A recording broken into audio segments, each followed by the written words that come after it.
सरपत नागधारा में पहुंचकर बैठते ही अर्जुन अपनी साधना शुरू करने की तैयारी कर रहा था कि अचानक उसे कुछ याद आ गया।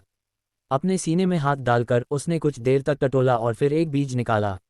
ये वही बीज था जो उसे रक्त दल की दुकान से यांग इन्फ्लेमेशन स्टोन खरीदते समय दिया गया था।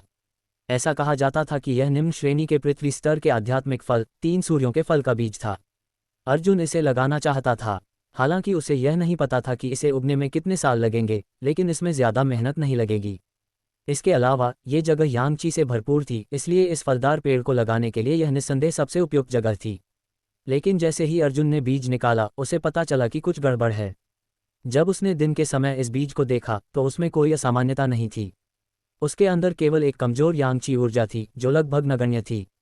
लेकिन अब ये बीज लाल, एकदम साफ माणिक की तरह चमक रहा था। अर्जुन इसे हाथ में पकड़े हुए इसकी लयबद्ध गति को भी महसूस कर सकता था। यह ऐसा था जैसे किसी इंसान का दिल धड़क रहा हो, जीवन शक्ति से भरपूर हो। इसके अलावा इस समय बीज के भीतर मौजूद यांगची की मात्रा दिन के समय की तुलना में कई गुना अधिक थी। कुछ देर तक उसे घूरने के बाद अर्जुन अचानक जाग उठा। उसे अचानक समझ आ गया कि उसके दांतियान से गायब हुई यांग तरल की बूंद कहाँ गई थी। ये स्पष्ट रूप से इस बीज द्वारा अवशोषित हो गया था, अन्यथा एक साधारण बीज में इतना बड़ा परिवर्तन कैसे हो सकता था।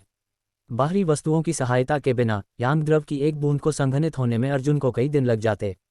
अर्जुन बीज से निकलने वाले यांग तरल को सोखने से खुद को लगभग रोक नहीं पाया। लेकिन सोचने के बाद अर्जुन ने ऐसा नहीं किया। इस बीज में स्पष्ट रूप से बहुत बड़ा बदलाव आने वाला था। अगर इसे बोया जाता तो खिलने और फल देने के बाद ये कैसा दिखता। उस युवक की जिज्ञासा और ज्ञान की प्यास अतुलनीय रूप से प्रबल थी। यांग द्रव की उस अनमोल बूंद की तुलना में अर्जुन ये देखना चाहता था कि बीज बोने के बाद क्या होगा। कुछ देर सोच विचार करने के बाद अर्जुन ने काम शुरू किया। सबसे पहले उसने पास ही में एक नर्म मिट्टी ढूंढी, उसे ध्यान से खोदा और बीज बो दिया। फिर वह उसे सींचने के लिए पानी लेने गया। ये कार्य समाप्त करने के बाद अर्जुन बैठ गया और उसने सच्ची यांग गुप्त कला का प्रचार करना शुरू कर दिया। उन्हें नहीं पता था कि यांग लिक्विड की एक बूंद का निवेश लाभदायक होगा या नहीं। इतने दिनों की कठिन साधना के बाद यांगची को अवशोषित करने की उसकी गति स्पष्ट रूप से तेज हो गई थी। एक रात की साधना के बाद उसकी नसों में यांगची फिर से प्रचुर मात्रा में मौजूद थी। अर्जुन ने अनुमान लगाया कि अगले 2-3 दिनों में वह यांग तरल की एक बूंद को संघनित करने में सक्षम हो जाएगा। पहली बार की तुलना में दक्षता कहीं अधिक थी। अगली सुबह अर्जुन ने 1 घंटे तक टेम्पर्ड बॉडी टेक्निक का अभ्यास किया। उसने कभी भी एक दिन के लिए भी शरीर को मजबूत बनाने की तकनीक का अभ्यास करना नहीं छोड़ा था। फर्श साफ करने के अलावा उसे हर दिन शरीर को मजबूत बनाने की तकनीक का अभ्यास करना ही पड़ता था। फिर वह किसी छोटे भाई को तंग करके कुछ योगदान अर्जित करता था। बाकी समय वह निरंतर साधना करता रहता था। 1 घंटे बाद अर्जुन का काम पूरा हो गया। उसने अनजाने में उस जगह पर नजर डाली जहां उसने कल रात 3 सूर्यफल का बीज बोया था। उसका चेहरा भावहीन हो गया। नर्म जमीन पर 1 फुट लंबा पौधा उगाया। पतला दुबला ये पौधा कुछ ताज़े और कोमल पत्तों से लदा था। छोटे से तने पर हल्की हल्की गहरे लाल रंग की धारियां आपस में गुंथी हुई थीं। हालांकि यह पौधा छोटा था, फिर भी इसमें एक ऐसी जीवंतता थी जिसे नज़रअंदाज नहीं किया जा सकता था। ये दुनिया के बंधनों से मुक्त होने के लिए संघर्ष कर रहा था और मजबूत होता जा रहा था। क्या सच में? अर्जुन को लगा कि उसका दिमाग इस बात को समझने में नाकाम है। 3 सूर्यों वाला फल वृक्ष एक ही रात में इतना बड़ा कैसे हो गया? एक पल के लिए तो अर्जुन को यह भी लगा कि साधना करते करते उसे समय का पता ही नहीं चला और इसी वजह से कई दिन बीत गए। लेकिन गहन चिंतन करने पर पता चला कि ऐसा नहीं था। उसके शरीर में मौजूद वास्तविक यांग युवान ऊर्जा में कोई खास वृद्धि नहीं हुई थी। स्पष्ट था कि केवल एक ही रात बीती थी। क्या ये सब उस यांग द्रव की बूंद का परिणाम हो सकता है जो बीज में समा गई थी? यह असंभव नहीं था। अर्जुन को जो ज्ञान प्राप्त हुआ था उसमें केवल इतना ही लिखा था कि यांग तरल के अनगिनत उपयोग हैं, लेकिन यह नहीं लिखा था कि इसका उपयोग केवल युद्ध में ही किया जा सकता है। यदि यांग तरल के कारण बीज में परिवर्तन हुआ था तो यह उसके सामने के दृश्य की व्याख्या कर सकता है। यह एक ही रात में 1 फुट बढ़ गया। क्या ऐसा हो सकता है कि कुछ दिनों में इसमें फूल खिलें और फल लगें? इस बिंदु तक सोचते हुए यांग का दिल उत्साहित हो गया। 3 सूर्यों का फल एक पृथ्वी श्रेणी का निम्न स्तरीय आध्यात्मिक फल था। इसमें निहित यांग ऊर्जा उसकी सच्ची यांग रणनीति के लिए एक बेहतरीन पूरक थी। एक फल निश्चित रूप से कई दिनों की साधना के बराबर था। ये सोचकर अर्जुन को अचानक लगा कि उसका निवेश बहुत ही समझदारी भरा था। अब उसे बस ये देखना था कि इस फलदार पेड़ को खिलने और फल देने में कितने दिन लगेंगे। ये स्थान सरपत नागधारा के बगल में था, इसलिए सामान्यतः यहाँ कोई नहीं आता था। अर्जुन कई दिनों से यहाँ साधना कर रहा था और 11वें गुरु से मिलने के अलावा उसने किसी और को नहीं देखा था, इसलिए उसे इस बात की चिंता नहीं थी कि इस फल वृक्ष का पता चल जाएगा। लकड़ी के घर लौटकर अर्जुन आज का काम खत्म करना चाहता था, लेकिन काफ़ी देर तक ढूंढने के बाद भी उसे झाड़ू नहीं मिली, जिससे वह थोड़ा परेशान हो गया। कुछ देर इंतजार करने के बाद पसीने से लथपथ सिर वाला परम आकाश गुरुकुल का एक शिष्य हाथ में अर्जुन की झाड़ू लिए हुए आया। अर्जुन भी इस व्यक्ति को जानता था। वह ससाफ्रास के समूह का सदस्य था और उसकी शक्ति केवल 5वीं अवस्था के परिपक्व शरीर के स्तर की थी। उसका नाम जेंग जेन था। अर्जुन को वहां खड़ा देखकर वह तुरंत आगे बढ़ा और बोला, भाई यांग, आप वापस आ गए। छोटा भाई जेंग कहाँ गया? तुमने मेरी झाड़ू क्यों ले ली? उन्होंने मुस्कुराते हुए कहा, मैं फर्श साफ करने में आपकी मदद करने जा रहा हूँ। बड़े भाई, आपको भविष्य में इन छोटी मोटी बातों की चिंता करने की ज़रूरत नहीं है। हम छोटे भाई रोज़ आकर इस काम को पूरा करने में आपकी मदद करेंगे। आपको बस साधना पर ध्यान देना है। ये ठीक नहीं है। अर्जुन ने ये सुना और झट से हाथ हिला दिया। फर्श साफ करना कोई भारी काम नहीं था, फिर भी इसमें काफ़ी मेहनत लगती थी। अगर वह परम आकाश गुरुकुल में नहीं रहना चाहता तो वह अब तक इस नौकरी से इस्तीफा दे चुका होता। लेकिन एक अस्थायी शिष्य होने के नाते अगर वह कोई काम नहीं लेता तो वह परम आकाश गुरुकुल में नहीं रह पाएगा। उन्होंने कहा, भाई, हम भाइयों को एक दूसरे की मदद करनी चाहिए। पिछली बार अगर तुमने चेंग शाओ फैंग को सबक न सिखाया होता तो जूनियर भाई अपना गुस्सा न निकाल पाते। इसके अलावा हमारे पास बहुत सारे लोग हैं, इसलिए हर दिन कोई न कोई बारी बारी से आकर सफाई कर देगा। हर किसी को महीने में सिर्फ 2-3 बार ही फर्श साफ करना होता है। भाई, तुम्हें हर दिन सुबह जल्दी उठकर अपना समय बर्बाद करने की ज़रूरत नहीं है। भाई, मना मत करो। अगर तुम जूनियर भाइयों को सम्मान की नज़र से देखते हो तो हमें तुम्हारी मदद करने दो। अगर तुम हमें नीचा समझते हो तो भूल जाओ। अब जब बात इस हद तक पहुंच गई थी तो काई यांग क्या कर सकता था? उसने झट से कहा, तो मुझे आप छोटे भाइयों को परेशान करना पड़ेगा। छोटे भाई झेंग, कृपया अंदर आइए और एक गिलास पानी पी लीजिए। नहीं, छोटे स्वामी सू ने सख्त आदेश दिया है। सबको कड़ी मेहनत करनी होगी। अगर कोई भी लापरवाही करेगा तो वो भाई नहीं रहेगा। मैं जा रहा हूँ भाई, तुम्हें भी कड़ी मेहनत करनी होगी। इतना कहकर उसने झाड़ू नीचे रख दी और तेजी से चला गया। उसकी पीठ को देखकर अर्जुन का दिल खुश हो गया। उस दिन ससाफ्रास को बचाना सही फैसला था। ये व्यक्ति सचमुच एक खलनायक था। अगर आप उसका सम्मान करेंगे तो वह आपको 10 कदम पीछे हटा देगा। ऐसा लगता है कि भविष्य में उसे फर्श साफ करने में समय बर्बाद करने की चिंता नहीं करनी पड़ेगी। खुश होकर अर्जुन बाहर निकला और उसने परम आकाश गुरुकुल के एक शिष्य को पकड़ लिया, जो संभवतः संयमित शरीर के 7वें या 8वें चरण में था।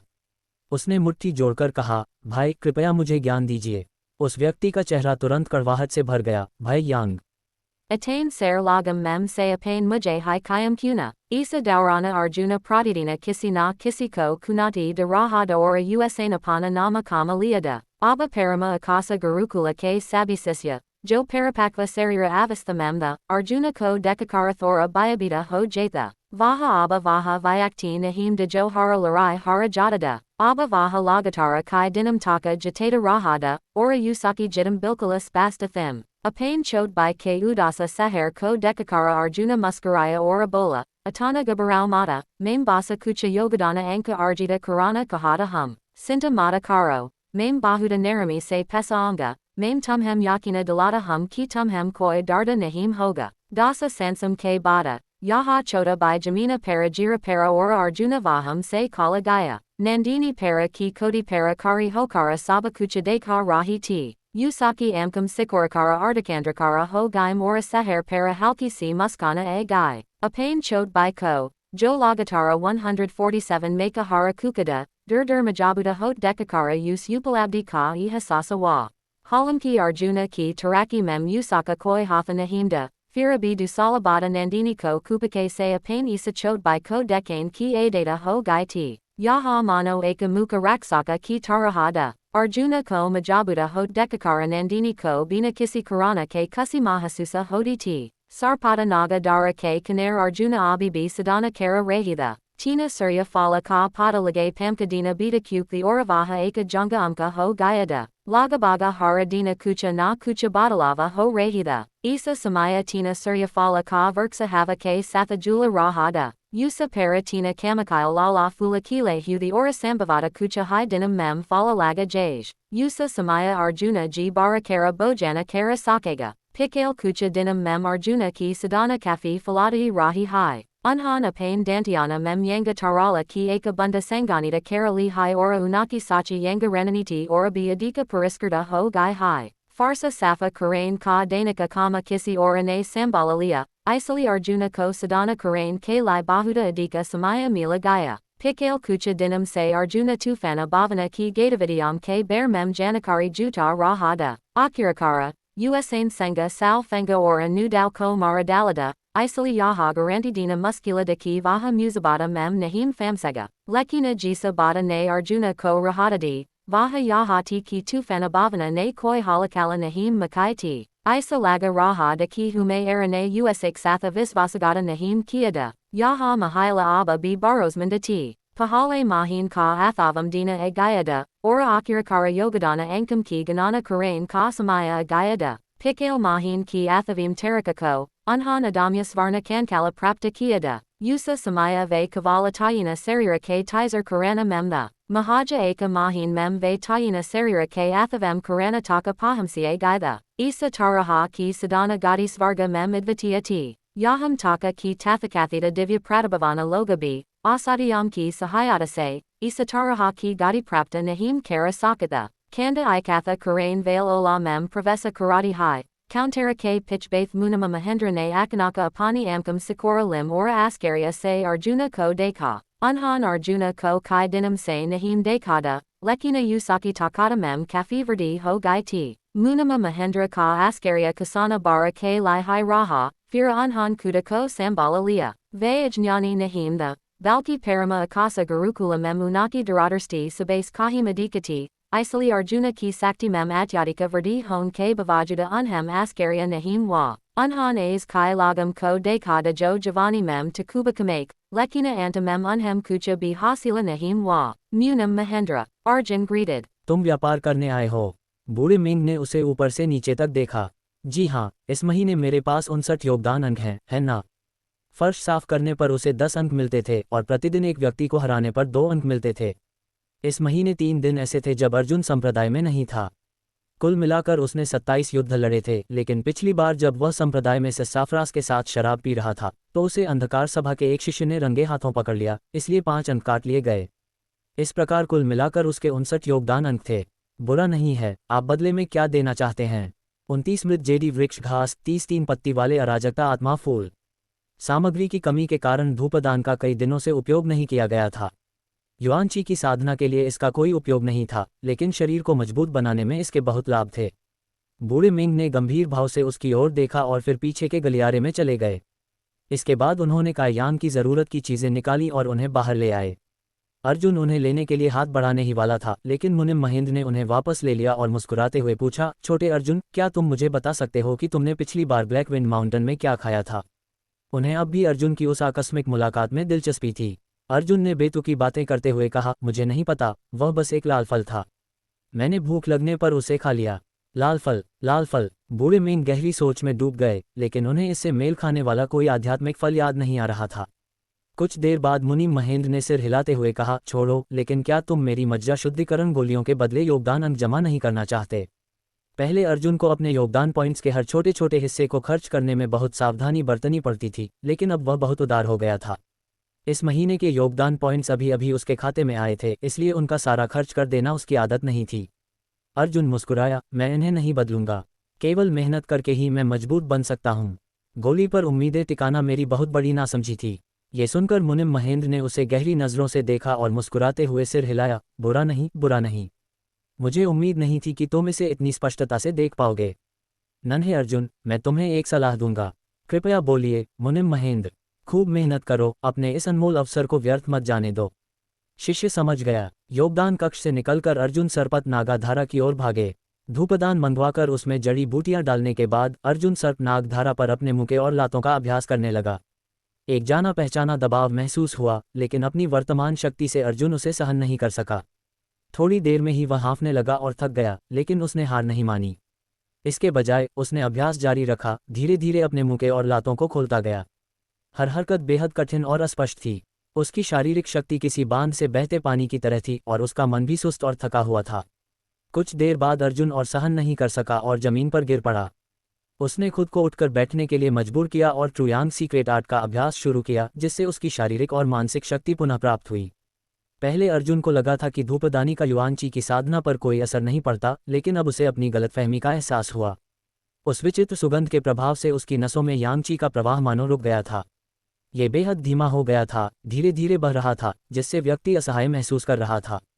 उस विचित्र सुगंध ने ट्रुयांग युआन क्यूई के संचार में बाधा उत्पन्न की, जिससे उसकी वर्तमान साधना की दक्षता में काफ़ी कमी आई। अर्जुन धूपदानी को वापस लेने में जल्दबाजी नहीं कर रहा था, बल्कि उसने उसे और गहराई से महसूस करने का फैसला किया। उसे लगा कि धूपदानी का प्रभाव केवल शरीर को शांत करने तक ही सीमित नहीं है।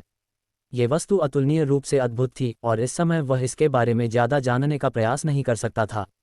धूपदान की सहायता से अर्जुन का शरीर दिन प्रतिदिन बलवान होता गया, लेकिन सच्ची यांग गुप्त कला का अभ्यास बहुत विलंबित हो गया और यांग ऊर्जा को अवशोषित करने की गति काफ़ी कम हो गई। 2-3 दिनों के अभ्यास के बाद भी उसके शरीर में सच्ची यांग ऊर्जा में कोई खास वृद्धि नहीं हुई। क्या ऐसा हो सकता है कि धूपदानी ने युआनची की साधना में बाधा डाली हो? 2-3 दिन प्रयोग करने के बाद अर्जुन थोड़ा निराश महसूस करने लगा। यदि वास्तव में ऐसा होता तो धूपदान का मूल्य काफ़ी कम हो जाता। कोई और विकल्प न होने के कारण अर्जुन ने ठीक होने पर धूपदान वापस लेने का ही निर्णय लिया, ताकि इससे उसके शरीर में युआनची के संचार पर असर न पड़े और अनावश्यक रूप से ठीक होने का समय न बढ़ जाए। एक और दौर की थकावट के बाद अर्जुन ने अगरबत्ती जलाने वाले पात्र को बिना शब्दों वाली काली किताब में रख दिया। ट्रुयांग सीक्रेट आर्ट का अभ्यास करते हुए अर्जुन के चेहरे के भाव अचानक बदल गए और उसने इसे ध्यान से महसूस किया। कुछ देर बाद अर्जुन के चेहरे पर हल्की सी मुस्कान आ गई। उसने पाया कि उसके शरीर में वास्तविक यांग युआनची का संचार 2 दिन पहले की तुलना में थोड़ा तेज हो गया था। युआनची का प्रवाह जितना तेज होगा, यांगची का अवशोषण उतना ही तेज होगा। युद्ध की स्थिति में विस्फोटक शक्ति बहुत प्रबल होगी। तो बात कुछ इस तरह थी। धूपदान की मौजूदगी ने न केवल युआनची की साधना में कोई बाधा नहीं डाली, बल्कि वास्तव में उसे बहुत लाभ पहुंचाया। उसके शरीर में मौजूद युआनची ऊर्जा उस विचित्र सुगंध के दबाव के अनुकूल हो गई थी, और उस विचित्र सुगंध के बिना ये स्वाभाविक रूप से पहले से कहीं अधिक तेजी से प्रवाहित होने लगी। ये ठीक वैसे ही था जैसे कोई व्यक्ति 3000 जिन के भारी पत्थर को ढोने का आदी हो गया हो और अचानक वह पत्थर 300 जिन के पत्थर में बदल जाए, तो वह निश्चित रूप से उड़ने की गति से चलने लगेगा। सिद्धांत वही था। ये जानकर अर्जुन मुस्कुरा उठा। हो सकता है कि अल्पकाल में धूपदानी उसके सच्चे यांग गुप्त कला के अभ्यास में बाधा उत्पन्न करे, लेकिन दीर्घकाल में ये रुकावट उसे अपार लाभ और फायदे दिला सकती है। यह एक ऐसा सौदा था जिसमें निवेश करना सार्थक था। 3 सन्स फ्रूट ट्री के बीज बोने के 10 दिन बाद तीनों फल चुपचाप पक गए। वे शाखाओं पर चमकीले लाल रंग में लटके हुए थे, जो उन्हें बेहद मनमोहक बना रहे थे। अर्जुन को इन तीनों फलों से भरपूर यांगची ऊर्जा का अनुभव हुआ। महज 10 दिनों में ये निम्न श्रेणी का पृथ्वी स्तरीय आध्यात्मिक फल बिल्कुल शून्य से बढ़कर एक पका हुआ तरबूज बन गया। यांग तरल की उस एक बूंद का प्रभाव सचमुच बहुत अधिक था। अर्जुन ने सावधानी से हाथ बढ़ाकर तीनों फल तोड़े और कुछ देर तक उन्हें अपनी हथेली में रखकर खेला। जैसे जैसे वह उन्हें देखता गया, वैसे वैसे वे उसे और भी अच्छे लगने लगे। लेकिन चाहे उन्हें ये चीज़ें कितनी भी पसंद हों, प्रभावी होने के लिए इन्हें खाना जरूरी था। अर्जुन ने बिना किसी संकोच के तुरंत पालथी मारकर बैठ गया और एक त्रिसूर्य फल अपने मुंह में डाल लिया। उसका गर्म और मीठा रस उसकी जीभ पर फैल गया और मुंह में एक मनमोहक सुगंध छोड़ गया। जैसे ही स्पिरिट फ्रूट उसके पेट में पहुंचा, ट्रुयांग टैक्टिक्स का संचार शुरू हो गया। उसका पेट आग की तरह जल रहा था, लेकिन ट्रुयांग टैक्टिक्स का अभ्यास करने वाले अर्जुन के लिए ये तापमान सबसे आरामदायक था और उसे बेहद सुकून दे रहा था। पृथ्वी श्रेणी के मध्य स्तरीय आध्यात्मिक फल में निहित यांग युआन ऊर्जा तेजी से उसकी नसों में प्रवाहित होने लगी। उसकी नसें तुरंत ऊर्जा से भर गईं और हल्की टपकने की आवाज़ के साथ चुपचाप यांग तरल की एक बूंद बन गई। कुछ देर बाद हल्की हल्की पानी टपकने की एक और आवाज़ सुनाई दी। यांग तरल की 3 बूंदों के संघनित होने के बाद ही पृथ्वी श्रेणी के निम्न स्तरीय आध्यात्मिक फल का औषधीय प्रभाव पूरी तरह से दिखाई देने लगा। डांटियन में पहले से ही यांग तरल की 4 बूंदें मौजूद थीं। इनमें से 3 अभी अभी बनी थीं और शेष एक अर्जुन के 10 दिनों के साधना का परिणाम थी।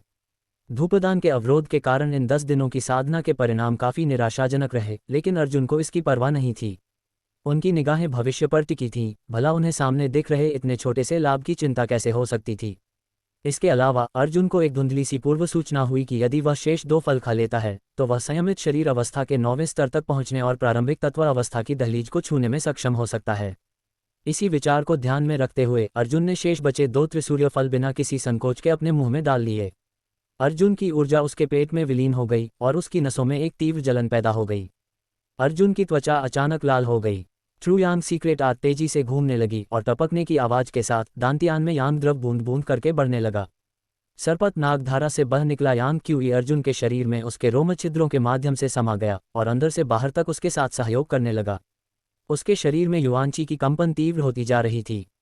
यदि कोई ज्ञानी व्यक्ति अर्जुन का वर्तमान रूप देखता तो वह इतना आश्चर्यचकित हो जाता कि उसका मुंह Kula ka kula raha jata. Attain sagana yuana si vale sarira vala koi bisadaka pahale kabi nahim deka gayada. Sarira ko majabuta banan ki kesamata rakane vale sadaka ki nasam sankari hodi hayam oradantiana ki kesamata kama hodi hai. Ve yuana si ki atani visala matrako sahana karain mem asamarthada. Isa yuana si ki kampana matra hai prarambika tatva karana ke eka sadaka ke barabarati. Lekina Arjuna Kavala Sanyamita Sarira Karana K Athavam Stara Parada, Isa Kasana Arjuna Ko Bieka Dabava Ka Anubhava Wa, Yaha Dabava Avarnaniada, Mano Akasa Ora Prithvi K Bika Maujuda Ho, Yaha Usak Sarira Para Laji Eka Beriti, Ora Yadivaha Isa Beriko Nahim Tarada, Tavaha USA's Age Nahim Bar Hapada. Tivra Urja Se Bari Sachi Yanga Yuana Si Urja Gumain Laji Ora Isa Udarsia Bandana Ko Jalain Laji. Samaya Batain K Satha, Arjuna Ko Yaha Avaroda Dur Patala Hoda Wa Mahasusa Hon Laga, Safalata Nakata T, Arjuna Ka Mana Ekadama Santada, Ora Sachi Yanga Guptakala Ora Bi Tezi Se Gumain Laji, Eka Jatak Mem, Isa Laga Jays Vaha Kisi Bandana Se Mukta Ho Gaya Ho, Usaka Pura Sarira Halka Mahasusa Wa, Ora Sara Dabava Ora Bakani Gayaba Ho Gai, Arjuna Ko Basa Tajagi Ka Ihasasa Wa. Navam Stara Ka Parapakva Sarira, Vaha Prarambika Tatva Karana Ki Dahalija K Bahara Karada, Yadyapi Usain Mukti Prapta Karaliti, Firabi Pahale Valley Anubuti Gayaba Nahim Waiti, Arjuna Apani Ika K Anusara Gatamana Wa, Ora Dantiana Mem Sangrahita Yanga Drava Ki Dasabumdam Gumain Lajam Ora Sabidasam Mem Falagaim, Arjuna K Pamkam Antarika Angam, Chaha Antam, Rakta Ora Nasam Mem Pravesa Karagaim. Yanga Drava Mem Maujuda Yanga Javala Gulagai, Jesus Usak Sarira Kia Sudium Jala Gaim Ora Usak Pamka Antarika Angam, Chaha Antam Ora Narayam Ko Majabuti Mili,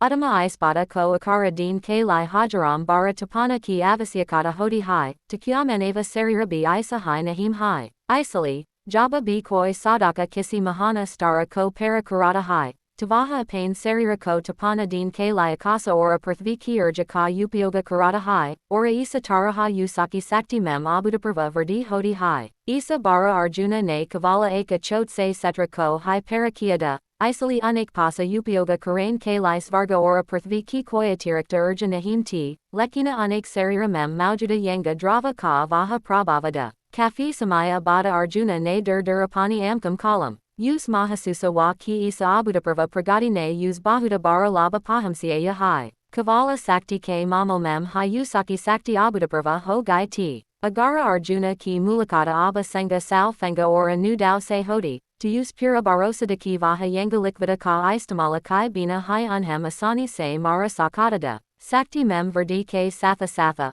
Arjuna Ko Adyadmika Unadi K Daurana Eka Avadarana Ka Halka Sa Abasa Biwa. Lekina Yaha Bahuda Rahasyamayada, Isali Vaha Is Abi Samaja Nahim Par Rahada, Vaha Bhavisya Mem Adyatmika Unadi Hon Taka Hai Isaka Anubhava Kara Sakatada, Unaki Nariam Sachi Yanga Yuana Si Se Bari Watham, Lekina Dantiana Kalida, Is Diana Se Mahasusa Karatihu, Arjuna Ka Sihara Akanaka Kala Para Gaya, Attain Dinam Ki Kari Mahanata K Bada, Sabakucha Palabara Mem Nasta Ho Gaya, Tina Surya Phalam Se Bana Yanga Drava. Satha Hai Pahale Se Sanganita Yanga Drava Ki Eka Bunda, Kula Milakara Dasa Bundam Them, Abba Eka Bunda B Nahim Basiti, Brekathru K Daurana Sara Drava Usak Sarira Mem Sama Gayada, Halanki Azaz Usak Sarira Ko Bahuda Laba Wa, Lekina Yanga Tarala Padartha Kadma Ho Kukada, Lekina Azaz Koi Farka Nahim Paradada, Jabataka Usak Pasa Paisada, Yanga Likvida Prapta Karana Bahuda Asanada. Use Basa Kucha Yanga Guna Vale Kimati Kajan Karadane the Ora Unhem City of Vasosita Karanada, Abba Ekamatra Samasya Yaha T Ki Arjuna Bahada Garibada, Senga Sal Fenga Ora Nu Dao Ko Marakara Ludigai Sampati K Oliva Usak Pasa Ora Koi Mulyavana Vastu Nahim T, Eka Hai Jagaha Baith Sokate Arjuna Ko Akanaka Eka Vakara Aya, Vaha Una Kimati Kajanam Ko Karadane Ka Samarthya Nahim. रखता था, लेकिन क्या वह बीज नहीं खरीद सकता था?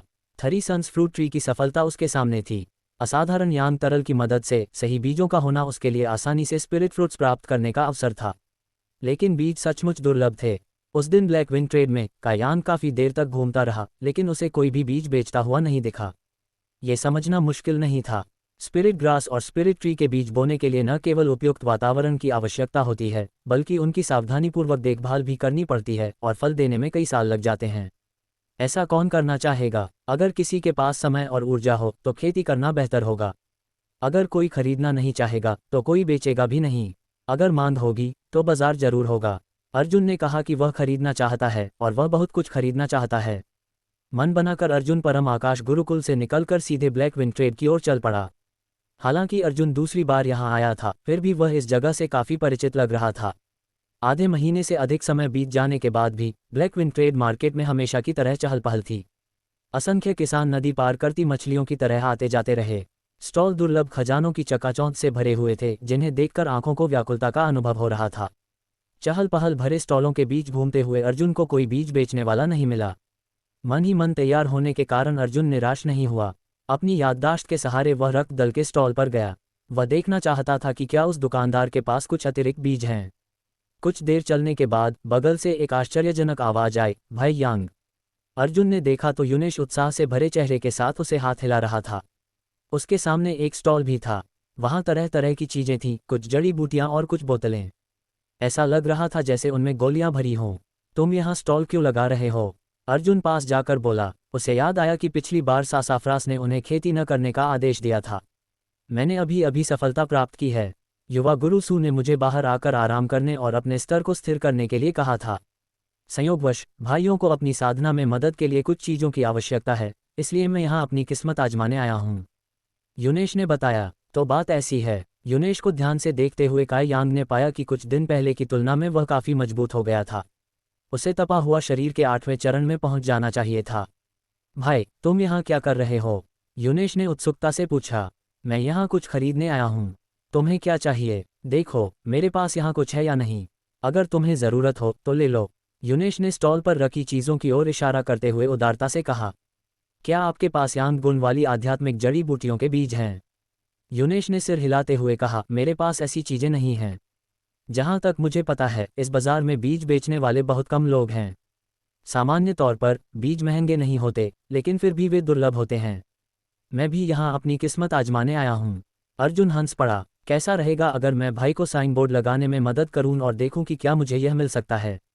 चूंकि मैं अगले 2 दिन यहीं रहूँगा, अगर आपकी किस्मत अच्छी रही तो शायद कोई इसे बेच दे, यूनेश ने सुझाव दिया। ठीक है, तो मुझे छोटे भाई ली को परेशान करना पड़ेगा। यूनेश ने एक तख्ती उठाई और उस पर कुछ शब्द लिखे, फिर उसे एक तरफ रख दिया। यूनेश से कुछ देर बातचीत करने के बाद उसे पता चला कि पिछली बार सासाफ्रास और बाकी लोगों को बहुत बड़ा झटका लगा था। सुहानी के कठोर शब्दों से आखिरकार इस नज़ाकत भरे नौजवान ने खुद को संभाला। इन दिनों वह दिन रात साधना कर रहा था और पहले ही प्रारंभिक तत्व क्षेत्र में प्रवेश कर चुका था। ली यूनटियन को विदाई देने के बाद अर्जुन सीधे उस दुकान पर गया जहां से उसने यांग इन्फ्लेमेशन स्टोन खरीदा था। परिचित दुकानदार को देखकर अर्जुन ने राहत की सांस ली। उसे सच में डर था कि वह उसे ढूंढ नहीं पाएगा। अरे छोटे भाई, तुम फिर आ गए।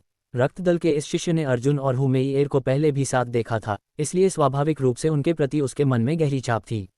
इस समय तो उसने सम्मानसूचक शब्दों का भी प्रयोग किया। इस बार आप क्या खरीदना चाहते हैं? दुकानदार ने पूछा। क्या तुम्हारे पास अभी भी 3 सूर्यों के फल का बीज है जो तुमने मुझे पिछली बार दिया था? अर्जुन ने घुमा फिराकर बात किए बिना सीधे मुद्दे पर बात की। स्टॉल मालिक ने सिर हिलाकर कहा, नहीं, मेरे पास बस इतना ही है। मैंने इसे आपको बोनस के रूप में पहले ही दे दिया है। मैं समझ गया। अर्जुन को थोड़ी निराशा हुई। तो मुझे खेद है कि मैंने आपको परेशान किया। अपनी बात खत्म करके अर्जुन एक तरफ चला गया। वह ब्लैक विंग ट्रेड मार्केट का ध्यान से जायजा लेना चाहता था। इतने सारे लोग सामान बेच रहे थे, अगर उसकी किस्मत अच्छी रही तो उसे वह चीज़ मिल ही जाएगी। रक्तदल के शिष्य ने अर्जुन की पीठ की ओर देखा। वह एक पल के लिए व्याकुल हुआ, फिर अचानक चिल्लाया, छोटे भाई कृपया रुकिए। अर्जुन ने अपना सिर घुमाकर पूछा, क्या हुआ? दरअसल थरीसन फ्रूट ट्री का बीज अकेला नहीं था। उस समय कई बीज थे, लेकिन मुझे केवल एक ही बीज मिल पाया। उनकी बात सुनकर अर्जुन का चेहरा खुशी से भर गया। बाकी बीजों का क्या होगा? इन्हें कई अन्य लोगों ने ले लिया है। अगर छोटे भाई को सच में ये चाहिए तो तुम जाकर इन्हें ढूंढ सकते हो। वे अब कहाँ हैं? अर्जुन ने जल्दी से पूछा। दुकानदार हिचकिचाता हुआ लग रहा था। काफ़ी देर बाद उसने कहा, वे हमारे समूह के खनन क्षेत्र में हैं। वे यांग इन्फ्लेमेशन स्टोन और अन्य खनिज निकाल रहे हैं। लेकिन उस क्षेत्र में तो हमारे समूह के शिष्य भी आसानी से नहीं जा सकते, तो छोटे भाई जैसे बाहरी व्यक्ति का जाना तो दूर की बात है। वे कब बाहर आएंगे? अर्जुन हार मानने को तैयार नहीं था। मुझे डर है कि वे जल्द ही सामने नहीं आएंगे।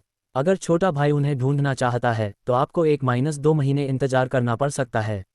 अर्जुन की भौहें सिकुड़ गईं। इतने लंबे समय के बाद अब इंतजार करना बहुत देर हो चुकी होगी।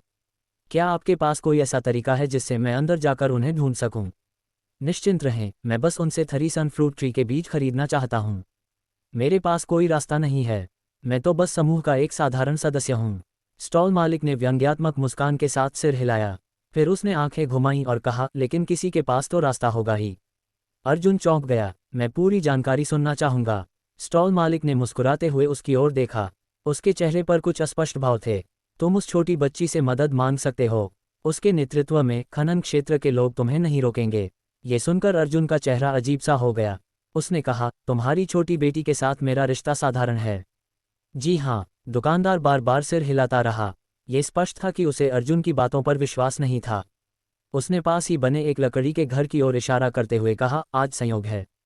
छोटी बच्ची संयोगवश बाजार आई है और उस घर में आराम कर रही है। अगर आपको बीज जल्दी चाहिए तो आप छोटी बच्ची से ही पूछ लीजिए। अर्जुन थोड़ा झिझक रहा था। वैसे उसके और हुमेई एर के बीच का मामला सुखद नहीं था। उसने इस महिला को बुरी तरह नाराज कर दिया था और अब उसे उससे मदद मांगनी पड़ रही थी। अर्जुन भला कैसे अपनी इज्जत बचा सकता था, लेकिन अगर उसने उससे नहीं पूछा तो फिर कोई और अच्छा तरीका नहीं था। हार न मानने की इच्छा से अर्जुन ने ब्लैक विन ट्रेड मार्केट में सावधानीपूर्वक खोजबीन की। हालांकि उसे कुछ बीज मिले, लेकिन वे आंग गुण के नहीं थे और उसके लिए उनका कोई मूल्य नहीं था। हताशा में अर्जुन ने अपने दांत भींच लिए। छोड़ो, अगर उसकी बेइज्जती हुई तो हो जाए। वैसे भी उसने उसके साथ कुछ गलत नहीं किया था। उसे उससे डरने की क्या जरूरत थी? यहाँ के लकड़ी के घरों की सुरक्षा मुख्य रूप से तीनों संप्रदायों के विशेषज्ञों द्वारा की जाती थी। हुमेई एर रक्त दल के नेता की बेटी थी। हालांकि उसकी ताकत बहुत अधिक नहीं थी, लेकिन उसका रुतबा भी नीचा नहीं था। उसके लिए वहां आराम करना स्वाभाविक था। लकड़ी के घरों के 300 फीट के दायरे में कोई नहीं था।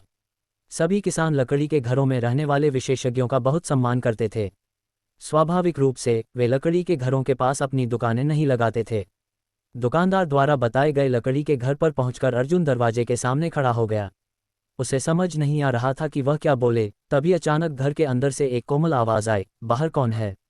ये हुमेई एर की आवाज जैसी लग रही थी, लेकिन साथ ही अजीब भी थी। चूंकि वह पहले ही यहां आ चुका था, इसलिए अर्जुन स्वाभाविक रूप से पीछे नहीं हटा। उसने तुरंत कहा, सुश्री हुमेई एर, मैं अर्जुन हूं। मुझे उम्मीद है कि आप बाहर आकर मुझसे मिलेंगी। अर्जुन की उम्मीदों के विपरीत उस समय कमरे में 2 महिलाएं बैठी थीं। दोनों लगभग एक जैसी दिखती थीं, यहाँ तक कि उनका हावभाव और शरीर भी एक समान था। पहली नज़र में ऐसा लगता था मानो यहाँ कोई दर्पण हो और उनमें से एक दूसरी की परछाई हो। अर्जुन की आवाज़ सुनकर उन महिलाओं में से एक की सुंदर आंखों में आश्चर्य की चमक आ गई। दूसरी महिला की ओर मुड़कर देखते हुए उसने कहा, छोटी बहन, क्या ये वही अर्जुन है जिसके बारे में तुम बात कर रही थी? जिस महिला से यह सवाल पूछा जा रहा था उसका नाम हुमेई एर था। सवाल सुनकर उसने सिर हिलाते हुए कहा, हाँ, वह मुझे क्यों ढूंढ रहा है? उसने सोचा था कि उस दिन के बाद उन दोनों का कभी आमना सामना नहीं होगा। दूसरी महिला ने ताना मारते हुए कहा, लगता है कि वह उस तरह का आदमी नहीं है जिसके बारे में तुम बात कर रही थी, जिसे सुंदरता की परवाह नहीं होती। कुछ पुरुष नेक और गुणी होने का दिखावा करते हैं। वे जानबूझकर तुम्हारे जैसी भोली लड़की को जाल में फंसाते हैं। फिर वे तुम्हारे दिल और आत्मा पर कब्जा करने का मौका पाते हैं और तुम्हें हमेशा के लिए नरक में धकेल देते हैं। हुमेई एर का चेहरा लाल हो गया। उसने गुस्से से कहा, बड़ी बहन, वह वैसा नहीं है जैसा तुम सोचती हो। हुजियाओ एर खिलखिलाकर हंस पड़ी, अगर वो ऐसा नहीं है तो इतने दिनों बाद तुम्हें ढूंढने क्यों आया? उसे जरूर पता होगा कि तुम उसे भूली नहीं हो। इस बार तो वो अपना दांव खेलने आया है। हुमेई एर ने गुस्से से कहा, बड़ी बहन, तुम हमेशा लोगों के बारे में सबसे बुरा सोचती हो। अगर वह सचमुच उस तरह का इंसान था तो झील के किनारे उस दिन हुमेई एर को यकीन था कि उसकी पवित्रता खतरे में पड़ गई होगी। कोई भी पुरुष इस तरह के प्रलोभन का विरोध नहीं कर सकता था। लेकिन वह उसे ढूंढने क्यों आया था? हालांकि हुमेई एर को अपनी बहन की बातों पर यकीन नहीं था, फिर भी उसके मन में कुछ शंकाएं थीं। उसके चेहरे के भाव देखकर हुजियाओ एर ने धीरे से आह भरी, अगर तुम गलत तरीके से काम करती रहोगी तो देर सवेर तुम्हें बड़ा नुकसान उठाना पड़ेगा। हुमेई एर ने गुस्से से कहा, मैं अब तुमसे बात नहीं करूंगी। उसे मुझसे कुछ महत्वपूर्ण बात कहनी होगी, मैं उससे पूछूंगी। जैसे ही वह उठने वाली थी, उसकी बहन ने उसे पकड़ लिया। हु जियाओ एर की मनमोहक आंखें घूमी और वह खिलखिलाकर हंस पड़ी। छोटी बहन, चलो तुमसे एक शर्त लगा लें। क्या शर्त? हुमेई एर के चेहरे पर हैरानी के भाव थे। चलो शर्त लगाते हैं कि वह पाखंडी है या नहीं। अगर वह सचमुच वैसा ही है जैसा तुम कहती हो तो वह जरूर चुपचाप बैठा रहेगा। अगर वह पाखंडी नहीं है तो बहन को निर्दयी होने के लिए दोष मत देना। हु जियाओ एर ने ठंडी चमकती आंखों से कहा। इन सभी वर्षों में हुमेई एर ने बाहर खूब हंगामा मचाया, लेकिन उसकी पवित्रता बरकरार रखने का मुख्य कारण उसकी बहन ही थी। जिन लोगों की बुरी मंशा थी और जो हुमेई एर पर बल प्रयोग करना चाहते थे वे हमेशा अनजाने में ही मारे गए। अपनी बहन के तौर तरीकों को लेकर हुमेई एर बिल्कुल स्पष्ट थी। सिर्फ उसके चेहरे के भाव देखकर ही वह समझ गई थी कि वह कुछ गलत करने की फिराक में है। बहन, तुम क्या करना चाहती हो? हुमेई एर ने हैरानी से कहा। ध्यान से देखो, हम्फ। हु जियाओ एर ने हाथ हिलाया और अचानक एक घनी रोशनी ने उसकी बहन के शरीर को घेर लिया। कुछ ही देर बाद हुमेई एर का शरीर धीरे धीरे धुंधला होता गया और अंत में गायब हो गया। बहन, शरारत मत करो। हुमेई एर ने अपनी पूरी ताकत से हवा में हाथ पैर मारे, लेकिन कोई आवाज़ नहीं निकली। वह अपने पैरों के चारों ओर 1 फुट के दायरे से बाहर भी नहीं निकल पाए। वह कमरे में चारों ओर देखती रही और चिंता से भर उठी। अर्जुन दरवाजे के बाहर काफ़ी देर तक इंतजार करता रहा, लेकिन हुमेई एर ने दरवाज़ा नहीं खोला। उसने हताशा में आह भरी। ऐसा लगता है कि उस दिन उसने उसे सच में नाराज कर दिया था, इसलिए उसका गुस्सा होना स्वाभाविक था। अगर कोई और महिला होती तो उन शब्दों को सुनने के बाद शायद वह शांत नहीं रह पाती। छोड़ो ये सब, अर्जुन की तो शुरू से कोई उम्मीद ही नहीं थी। वो तो बस कोशिश करने आया था। अब जब उसने देखा कि वो उस पर ध्यान देने को तैयार नहीं है तो जाहिर है वो ज़बरदस्ती नहीं कर सकता था। जैसे ही वह मुड़कर जाने ही वाला था, कमरे के अंदर से हुमेई एर की आवाज़ आई, अंदर आ जाओ। अर्जुन दंग रह गया। कुछ पल हिचकिचाने के बाद उसने दरवाज़ा खोला और अंदर चला गया। घर में प्रवेश करने और दरवाज़ा बंद करने के बाद बाहर का सारा शोर अचानक गायब हो गया और केवल एक शांतिपूर्ण सन्नाटा छा गया। अर्जुन ने चारों ओर देखा और पाया कि इस लकड़ी के घर का आकार सुहानी के घर के लगभग बराबर था, लेकिन अंदर का साज सज्जा कहीं बेहतर थी। सुहानी के घर में कुछ भी नहीं था, वह बस एक साधारण लकड़ी का घर था, बिल्कुल उसकी तरह ठंडा। लेकिन यहाँ एक मेज, 2 कुर्सियाँ और एक सुगंधित पलंग था। उस सुगंधित पलंग पर एक गुलाबी पर्दा लटका हुआ था जो टिड्डे के पंखों जितना पतला था। पलंग पर एक छोटा तकिया भी था और कमरा एक लड़की की मनमोहक खुशबू से भरा हुआ था। ये जगह और सुहानी की दुनिया 2 बिल्कुल अलग दुनिया थीं। हु जियाओ एर मेज पर एक मनमोहक मुस्कान के साथ बैठी थी। उसका मुख उस दिशा की ओर था जहां से अर्जुन आया था। उसकी आकर्षक आंखें कोमल और सुंदर थीं, जो एक अजीब भाव से उसे निहार रही थीं। उसके होंठों के कोने पर एक अनजानी मुस्कान की झलक थी और उसके गाल लाल हो रहे थे। वह बेहद आकर्षक लग रही थी। उसकी दोनों भुजाएं, जो जैड पत्थर जैसी थीं, दिखाई दे रही थीं और उसकी गुलाबी त्वचा किसी शिशु की त्वचा की तरह सफ़ेद और पारदर्शी थी। उसने लकड़ी की चप्पलें पहन रखी थीं और उसकी छोटी और सुंदर उंगलियां नजर आ रही थीं। उसके नाखूनों पर क्या लगा था यह अज्ञात था, लेकिन वे बैंगनी लाल रंग के थे और उनमें एक अनोखा आकर्षण झलक रहा था। अर्जुन ने उसे देखा और उसका दिल जोर से धड़कने लगा।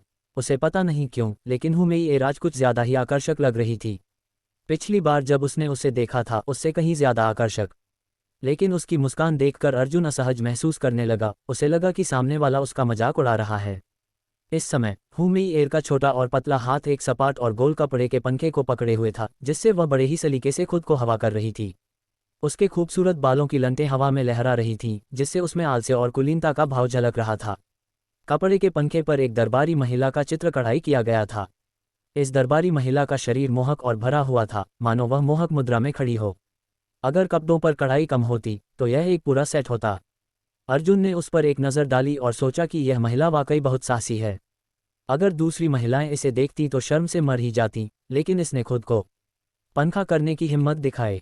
वाकई यह कोई साधारण महिला नहीं थी। लेकिन आधे महीने तक उससे न मिलने के बाद हुमेई एर में इतना बदलाव कैसे आ गया? हालांकि वह उसे लगातार घूर रही थी, अर्जुन को जरा भी डर नहीं लगा। उसकी ओर बढ़ते हुए उसकी नज़रें हुमेई एर की आंखों से मिलीं और पीछे हटने का जरा भी ख्याल नहीं आया। उस दिन उसने हुमेई एर की शर्मिंदगी अपनी आंखों से देखी थी।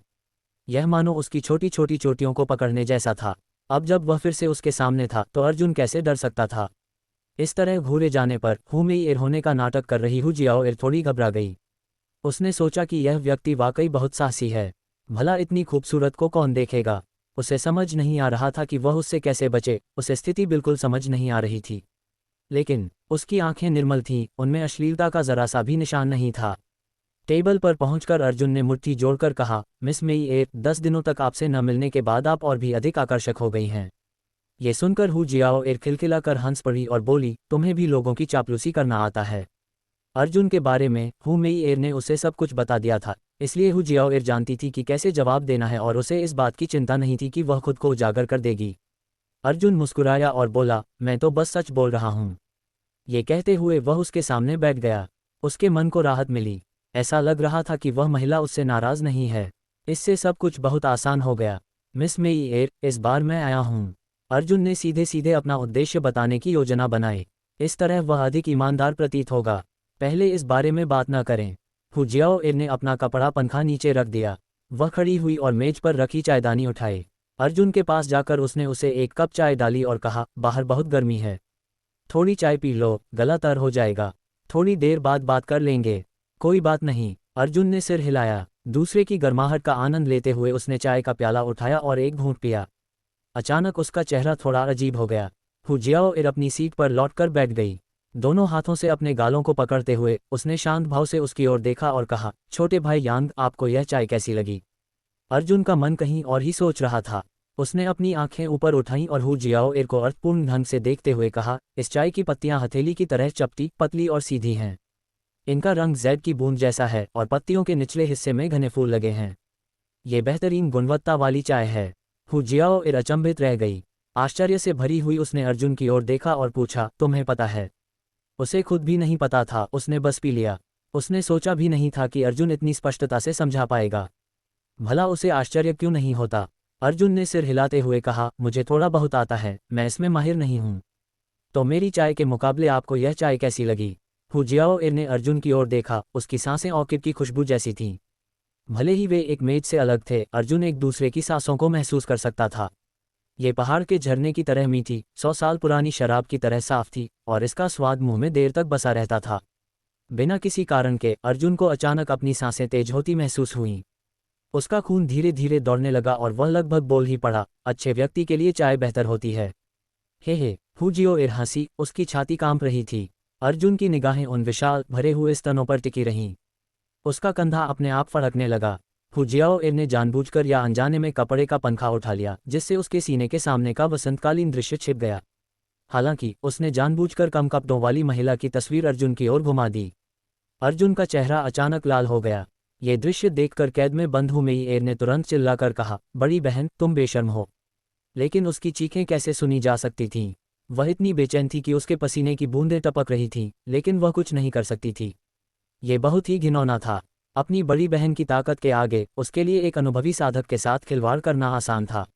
अगर यह एक सामान्य बातचीत होती तो हु मेई एर को लगता कि अर्जुन निश्चित रूप से अपनी शर्मिंदगी जाहिर नहीं करता।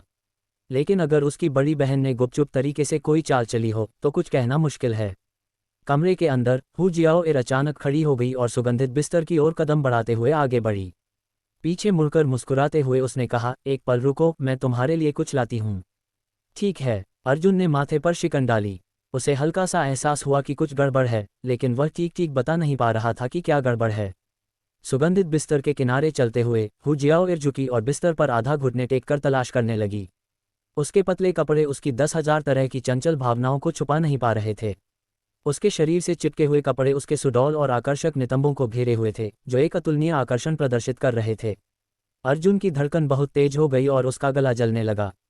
काफी देर तक हु जियाओ एर ने यही मोहक मुद्रा बनाए रखी। अचानक उसके मुंह से एक कोमल सी चीख निकली। क्या हुआ? अर्जुन के चेहरे के भाव बदल गए और वह जल्दी से आगे बढ़ा। इसी समय हु जियाओ एर बिस्तर से उठी। उसके कदम लड़खड़ाए और वह सीधे अर्जुन की बाहों में गिर पड़ी और उसे कसकर गले लगा लिया। दोनों के पैर आपस में टकरा गए और किसी कारणवश वे दोनों बिस्तर पर गिर गए। हु जियाओ एर ऊपर थी और अर्जुन नीचे। उसका गर्म और कोमल शरीर अर्जुन की बाहों में था। अर्जुन का गला सूखता जा रहा था। अपने सामने उस खूबसूरत चेहरे और कोमल होठों को देखकर अर्जुन ने अपने दिल की इच्छा को दबाया और मुंह खोलकर पूछा, क्या बात है? कोई कीड़ा है? हु जियाओ एर का अभिनय काफी अच्छा था। उनके दोनों छोटे हाथों ने अर्जुन के कपड़ों को कसकर पकड़ लिया और छोड़ा नहीं, मानो कोई पक्षी धनुष की आवाज से चौंक गया हो। अर्जुन अनायास ही हंस पड़ा। कहाँ? वहाँ। हु जियाओ एर के बताए रास्ते पर चलते हुए अर्जुन ने वहाँ एक कीड़ा धीरे धीरे रेंगता हुआ देखा। उसने मन ही मन सोचा, ये औरत वाकई दिलचस्प है। ये तो साधिका है, फिर भी एक मामूली कीड़ा इसे इतना डरा सकता है। उसने हाथ बढ़ाकर उसे चुटकी काटकर मार डाला। फिर उसने हु जियाओ एर के कंधे पर थपथपाते हुए कहा, कोई बात नहीं, मैंने इसे मार डाला है। और भी कुछ होना चाहिए। हु जियाओएर ने सिर घुमाकर चारों ओर देखते हुए बोलना जारी रखा। उसके बालों की लंटें अर्जुन के गालों और होंठों पर आ गईं। अर्जुन का मूड, जो अभी अभी शांत हुआ था, एक बार फिर उत्तेजित हो गया। बस बहुत हो गया। अर्जुन को लगा कि यह ठीक नहीं है। अगर कोई अचानक अंदर आ जाए और उसे और हुमेइएर को इस हालत में देख ले तो वे अपना नाम साफ नहीं कर पाएंगे। क्या सच में और कुछ नहीं है? हु जियाओएर की आंखों में हैरानी की झलक दिखाई दी। उसने सोचा भी नहीं था कि अर्जुन चुपचाप बैठा रहेगा और उसका फायदा नहीं उठाएगा। अगर अर्जुन ने अभी अभी कोई हरकत की तो नतीजा निश्चित रूप से टूटी हुई बांह या टूटी हुई टांग होगी। हालांकि उसका मन दुखी था, हु जियाओएर ने जिद नहीं की। इसके बजाय वह विनम्रतापूर्वक अर्जुन के शरीर से उठ खड़ी हुई। अर्जुन भी उठ बैठा। उसने कुछ झिझकते हुए अपना सिर उठाकर हुमेइएर की ओर देखा। उसने पाया कि हुमेइएर का चेहरा भी लाल था और वह लंगड़ाते हुए उसके बगल में बैठ गई। तुम्हारे पैर में क्या हुआ है? अर्जुन ने पूछा। अभी गिरने पर मुझे लगता है मोच आ गई है। हु जियाओएर की पहली योजना नाकाम रही, इसलिए उसने दूसरी योजना बनाई। उसने मन ही मन सोचा, आज मैं एक बलिदान दूंगी और तुम्हारा दिल निकालकर देखूंगी कि वो काला है या लाल। देखने दो। अर्जुन नीचे बैठ गया और हु जियाओएर का पैर उठाकर उसकी जांच करने लगा। उसने पाया कि उसकी टखने में वाकई थोड़ी लालिमा और सूजन थी। ये स्पष्ट रूप से मोच थी, लेकिन ये कोई वास्तविक चोट नहीं थी। अर्जुन की परीक्षा लेने के लिए हु जियाओएर ने इस बार बहुत कुछ कुर्बान किया। अर्जुन ने किसी भी बात से परहेज नहीं किया। आखिर हुमेइएर शिष्टाचार की ज्यादा परवाह नहीं करती थी। पहले तो उसने उसे बहकाया था, तो अब अगर वह उसका पैर पकड़ ले तो क्या फर्क पड़ता है? हिलो मत, अर्जुन ने चेतावनी दी। फिर उसने अपनी छाती में हाथ डाला और गोलियों की एक बोतल निकाली। ये स्काई टावर की रक्त जमाव क्रीम की बोतल थी। बोतल निकालते ही अर्जुन की हरकतें थम गईं, मानो वह कुछ सोच रहा हो। थोड़ी देर बाद उसने बोतल खोली और थोड़ी क्रीम निकाली। हथेली पर फैलाकर उसने सावधानीपूर्वक हु जियाओएर के पैर के लाल और सूजे हुए हिस्से पर लगाए। कमजोर ट्रू यांग युआन क्यूई भी संचारित हो रही थी, जो दवा के प्रभावों को कम करने में मदद कर रही थी। हु जियाओएर कांप उठी। उसने मन ही मन सोचा कि इस बार उसे वाकई बहुत बड़ा नुकसान हुआ है। इतने सालों तक उसके पवित्र और निर्मल शरीर को किसी ने छुआ तक नहीं था।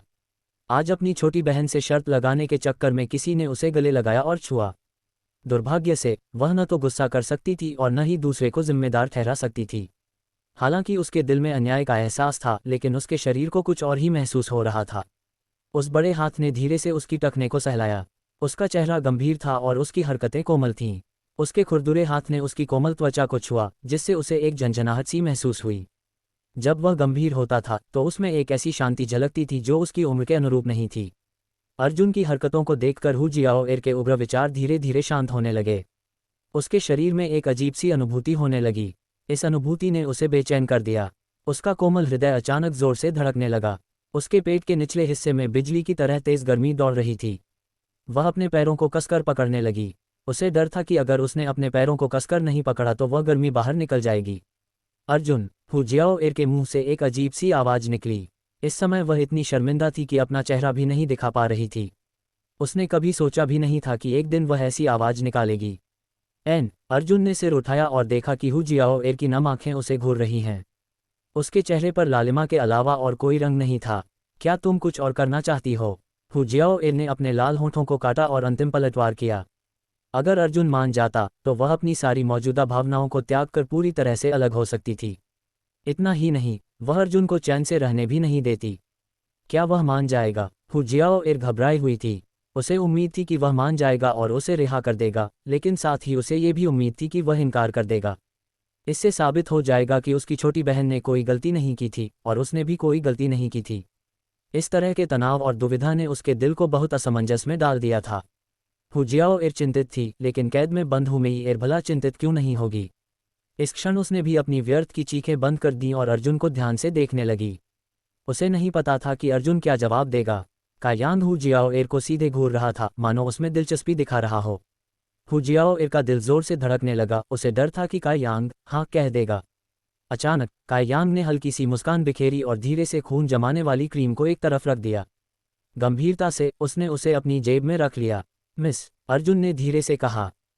हु जियाओएर इतनी घबराई हुई थी कि उसने अर्जुन के उसे संबोधित करने के तरीके में आए बदलाव पर ध्यान ही नहीं दिया। जो रक्त जमाव क्रीम मैंने अभी आपको दी है वह मेरी सबसे कीमती चीज़ों में से एक है। हालांकि इसकी कीमत अधिक नहीं है, लेकिन ये पिछले कुछ वर्षों में मेरे द्वारा महसूस किए गए स्नेह का प्रमाण है। तुम्हारा क्या मतलब है? हु जियाओएर स्तब्ध रह गई। उसने उससे पूछा कि चाहे वह चाहता हो या न चाहता हो, उसने उससे ऐसा क्यों कहा? इसका गहरा अर्थ क्या था? अर्जुन सीधा खड़ा हुआ और हू जियाओएर की ओर देखते हुए बोला, मैं तुम्हें बताना चाहता था कि मैंने इस कीमती मरहम से तुम्हारे घाव भरे हैं। आशा है कि तुम्हें मेरी पिछली गलती बुरी नहीं लगेगी। ये नाटक यहीं समाप्त होता है। तुम क्या कह रही हो? हू जियाओएर के चेहरे के भाव बदल गए और उसने जबरदस्ती मुस्कुराते हुए कहा, मुझे समझ नहीं आ रहा है। क्या ऐसा हो सकता है कि उसे पता चल गया हो कि वह उसकी बहन नहीं है? असंभव, वह तो स्पष्ट रूप से टेम्पर्ड बॉडी स्टेज के 9वें स्तर पर ही था। एक प्रतिष्ठित युवांची साधक की चाल को वह कैसे समझ सकता था? इतना ही नहीं, वह और उसकी बहन दिखने में बिल्कुल एक जैसी थीं, चाहे उनकी आवाज़ हो या रूप, कोई अंतर नहीं था। संप्रदाय के बड़े बुजुर्ग भी अक्सर उनकी पहचान को लेकर भ्रमित हो जाते थे, तो फिर उसमें ये क्षमता कैसे आ सकती थी? अर्जुन ने उसकी ओर उदासीनता से देखा और हंसते हुए कहा, मिस, क्या आप ये कहना चाहती हैं कि आप इसे स्वीकार नहीं करना चाहती? क्या स्वीकार करूं? मुझे सच में नहीं पता कि आप किस बारे में बात कर रहे हैं। हू जियाओएर ने आखिरी कोशिश की। अर्जुन ने अपना माथा रगड़ा और बेबसी से कहा, तो मैं स्पष्ट कर देता हूं। महोदया, आप हू मेईएर नहीं हैं, मुझे लगता है। आप उसकी जुड़वां बहन होनी चाहिए। हू जियाओएर अचंभित रह गई और तुरंत हंसते हुए बोली, तुम ऐसा क्यों कह रही हो? इस बार उसने इनकार करने की कोशिश नहीं की। इसके बजाय उसने काए यान को बड़ी उत्सुकता से देखा। वह ये भी जानना चाहती थी कि उसने कहाँ गलती की है। अगर काए यांग उसे सच नहीं बता सकता, तो यह स्पष्ट था कि वह उसे बहकाने के लिए सिर्फ बातों का सहारा ले रहा था। शायद उसे सिर्फ शक था और वह पक्का यकीन करने की हिम्मत नहीं कर पा रहा था, इसलिए वह चाहता था कि वह इसे स्वीकार कर ले। हू जियाओएर ने मन ही मन अनुमान लगाया, मैडम, आप मेरी आंखों की रोशनी की परीक्षा ले रही हैं। अर्जुन को गुस्सा नहीं आया और वह मुस्कुराया। वह मुड़ा और मेज की ओर चलकर अपनी चाय का प्याला उठाया। उसने एक घूंट लिया और कहा, दरअसल मुझे पक्का नहीं पता था कि आप हू मेईएर हैं या नहीं, लेकिन अब मैं यकीन कर सकता हूँ, आप वह नहीं हैं। हू जियाओएर स्तब्ध रह गई, लेकिन गुस्से से उसने अपने दांत भींच लिए। तो उसने अभी जो कहा वह सचमुच सिर्फ एक परीक्षा थी। मुझे बहुत गुस्सा आ रहा है। मैं युआनची की साधिका हूँ, लेकिन लापरवाही बरतते हुए एक प्रखर शरीर वाले लड़के की चाल में फंस गई। ये तो सचमुच मेरी बेइज्जती है और मुझे शर्म आ रही है। अब इनकार करने का कोई फायदा नहीं था, इसलिए हू जियाओएर खिलखिलाकर हंस पड़ी और बिस्तर पर एक तरफ बैठ गई। उसकी मनमोहक आकृति हल्की हल्की दिखाई दे रही थी। अपनी खूबसूरत आंखों से अर्जुन को देखते हुए उसने कोमल स्वर में पूछा, तुम्हें मुझ पर शक कब से होने लगा? जब हम चाय पीते हैं। अर्जुन ने अपने हाथ में पकड़े चाय के कप पर खटखटाया। चाय स्वादिष्ट तो है, लेकिन कप पर उस महिला की खुशबू को छुपा नहीं सकती। और कप के किनारे पर लिपस्टिक का हल्का सा निशान भी है। मुझे लगता है कि यह कप कुछ समय पहले ही इस्तेमाल हुआ है ना? और वह महिला मिस हू मेईएर हैं। सिर्फ इसी आधार पर आपको लगता है कि मैं मेईएर नहीं हूँ? हू जियाओएर हैरान रह गई। बिल्कुल नहीं, अर्जुन ने धीरे से सिर हिलाया। दूसरी बात जिसने मुझे शक में डाल दिया वह था आपका स्वभाव। मुझे नहीं लगता कि किसी महिला का स्वभाव कुछ ही दिनों में इतना बदल सकता है। आपकी तारीफ में कहूँ तो मिस मेईएर का आकर्षण थोड़ा अपरिपक्व है, लेकिन आपका आकर्षण बिल्कुल स्वाभाविक है। मुझे ये शब्द पसंद आए। हू जियाओएर ने अपना मुंह ढक लिया और खिलखिलाकर हंस पड़ी। जारी रखिए, क्या कुछ और है? तीसरा, आपकी शरीर की सुगंध मिस मेईएर की सुगंध से बेहद मिलती जुलती है। हालांकि अगर आप ध्यान से इसे महसूस करें तो कुछ अंतर हैं। उनकी सुगंध मीठी है, जबकि आपकी थोड़ी अधिक सुरुचिपूर्ण है। बदबूदार बदमाश। हू जियाओएर का चेहरा शर्म से लाल हो गया। अर्जुन के अपशब्दों ने उसे खुद पर काबू रखना मुश्किल कर दिया। उसे परखने के लिए किए गए अपने बलिदान को याद करके हू जियाओएर का मन किया कि वह सामने खड़े इस आदमी को थप्पड़ मारकर मांस का टुकड़ा बना दे। चौथा, अर्जुन ने हू जियाओएर की जानलेवा निगाहों को नज़रअंदाज किया और जारी रखा, अभी और भी बहुत कुछ है। हू जियाओएर चौंक गई। उसने सोचा भी नहीं था कि यह घिनौना बच्चा, जो केवल एक संयमित शरीर साधक था, इतनी सारी कमियों को देख पाएगा। पहले तो उसे लगा था कि उसकी योजना त्रुटिहीन है। हे, चौथी बात, तुम्हारे पैर में लगी चोट। ये चोट मुझ जैसी दिखती है, लेकिन वास्तव में ये तुम्हारी साधना के आंतरिक आघात के कारण हुई है। यही सबसे बड़ी गलती है। हालांकि मिस मेईएर एक युवा लड़की हैं, फिर भी वह एक साधिका हैं। उनके लिए अपने ही पैर में मोच आना इतना आसान कैसे हो सकता है? यह मेरी गलती थी। हू जियाओएर ने हल्के से सिर हिलाया।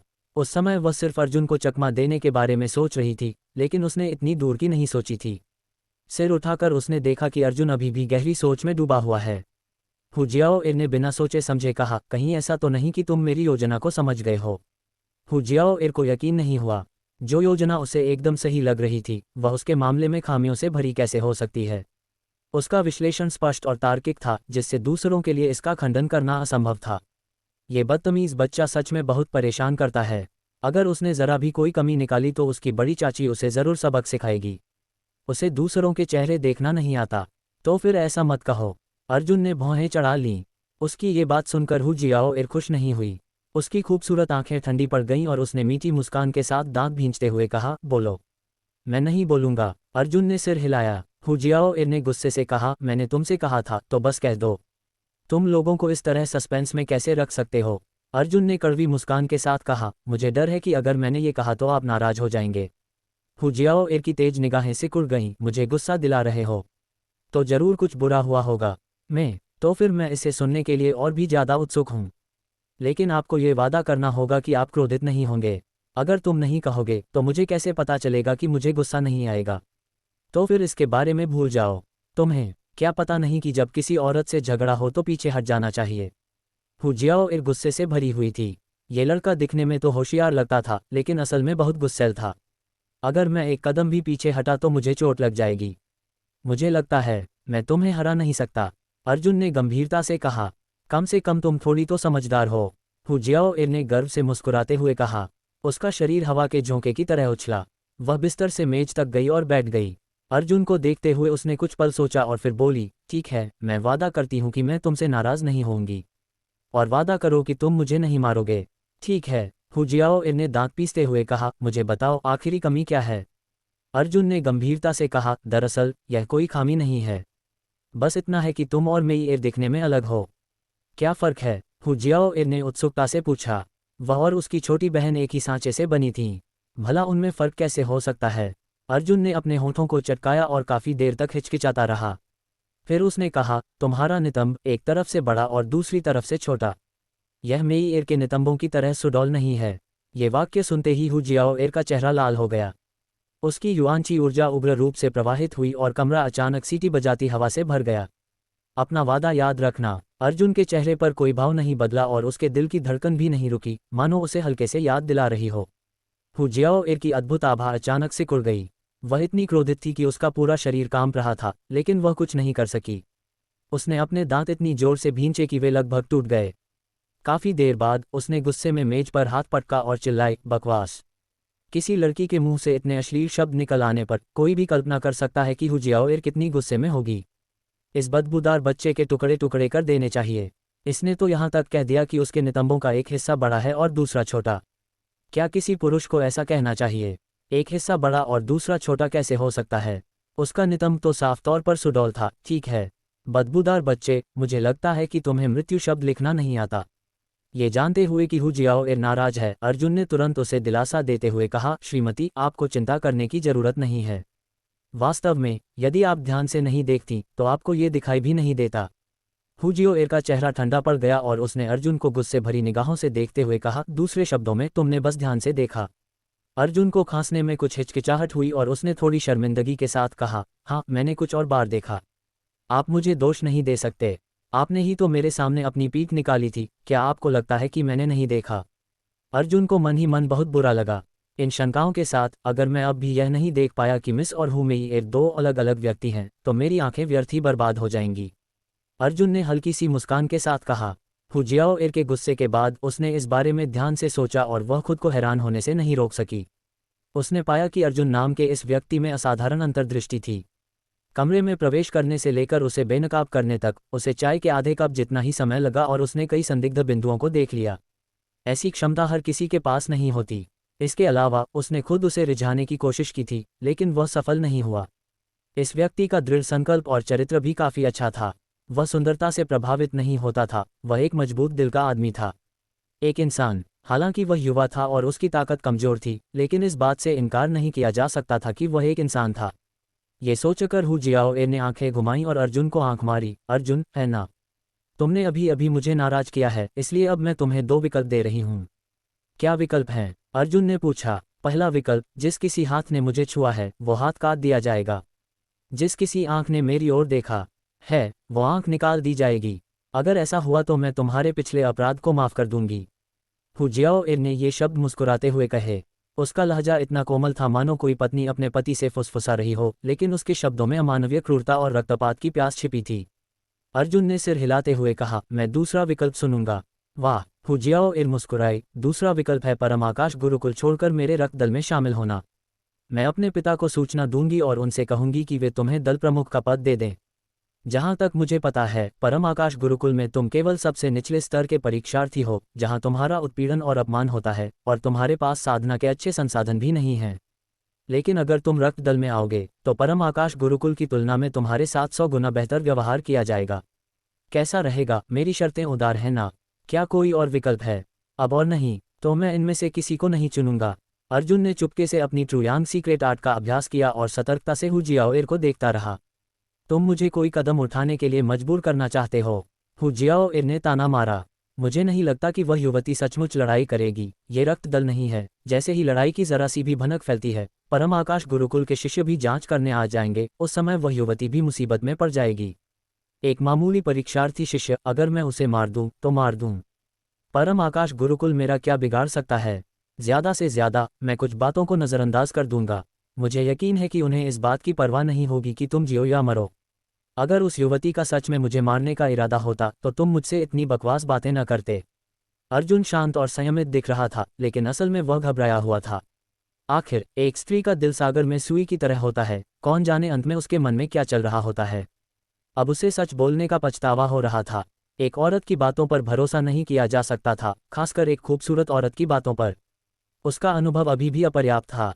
इसके अलावा मैं पहले ही कह चुका हूं कि मैं आपके घावों को भरने के लिए अपनी सबसे कीमती रक्त जमाव क्रीम का इस्तेमाल करूंगा, इसलिए कृपया मुझे दोबारा नाराज करने पर बुरा न माने। काई यांग ने तर्क और भावनाओं से उसे समझाने की कोशिश की। क्या खून जमाने वाली क्रीम की एक बोतल मेरे नुकसान की भरपाई कर सकती है? तुम मेरे लिए? हु जियाओ गुस्से में थी। वह कहना चाहती थी कि उसने उसे गले लगाया था, छुआ था, लेकिन जब शब्द उसके मुंह तक पहुंचे तो वह कह नहीं पाई। उसका नुकसान बहुत बड़ा था। भला दवा की एक बोतल उसकी भरपाई कैसे कर सकती थी? अगर आप इस तरह से कहना चाहते हैं तो मैं कुछ नहीं कर सकता। दरअसल आपको पता है अभी क्या हुआ? पहल तो आपने ही की थी। ये शब्द आग में घी डालने जैसे थे। हु जियाओ शर्मिंदा और क्रोधित थी। जैसे ही वह उसे मारने वाली थी, उसने अपना सिर घुमाकर उस जगह की ओर देखा जहां हु मेई को कैद किया गया था। हु मेई को अंदर से बेचैनी से चिल्लाते हुए देखकर वह खुद को रोक नहीं पाए और उसका गुस्सा धीरे धीरे शांत हो गया। एक गहरी सांस लेकर उसने कहा, छोड़ो, इस बार मैं तुमसे बहस नहीं करूंगी। अर्जुन ने गहरी सांस ली। युवती, कृपया मुझे क्षमा कर दीजिए। हु जियाओ मुस्कुराए। दरअसल आपने जो कहा वह सही था, लेकिन आप एक बात में गलत थीं। यह क्या है? अर्जुन ने पूछा। हु जियाओ ने तुरंत कोई जवाब नहीं दिया। इसके बजाय उसने हाथ हिलाया और कैद में बंद हु मेई धीरे धीरे प्रकट हो गई। अर्जुन चौंक गया। हालांकि वह जानता था कि इस महिला की शक्ति बहुत अधिक है, लेकिन उसने इतनी अधिक शक्ति की उम्मीद नहीं की थी। हाथ हिलाते ही एक व्यक्ति चुपचाप प्रकट हो गया। ये स्पष्ट रूप से युआनची क्षेत्र या उससे ऊपर के किसी विशेषज्ञ का काम था। हु मेई को रिहा कर दिया गया। उसकी खूबसूरत निगाहें अर्जुन पर पड़ीं और उसका चेहरा शांत हो गया। अभी कुछ देर पहले तक वह बेहद घबराई हुई थी। उसे डर था कि उसकी बहन गुस्से में आकर अर्जुन को मार डालेगी। अपनी बहन को दोबारा देखते हुए हु मेई अपनी हंसी नहीं रोक पाए। उसे अर्जुन के कहे शब्द याद आ गए। हे भगवान, इस दुनिया में एक ऐसा आदमी भी है जिसने उसकी बहन से ऐसी बातें कहने की हिम्मत की।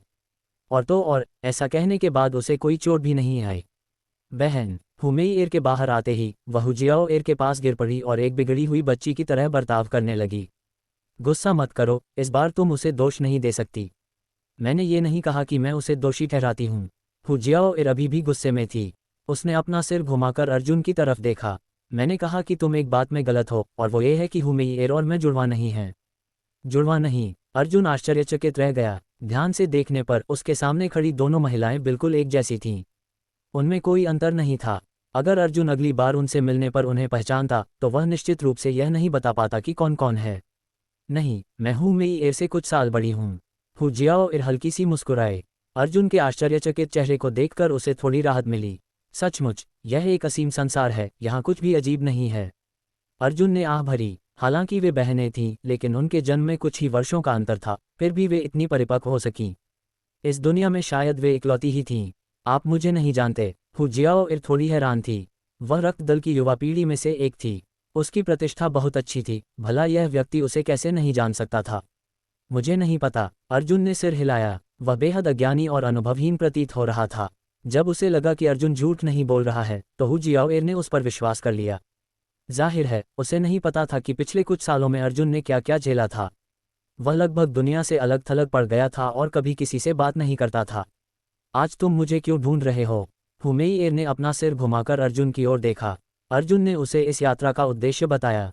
हुमेइर ने अपनी बहन की ओर देखा और उसकी राय पूछी। बहन ने हाथ हिलाकर कहा, जाओ, लेकिन खदान में कोई गड़बड़ मत करना।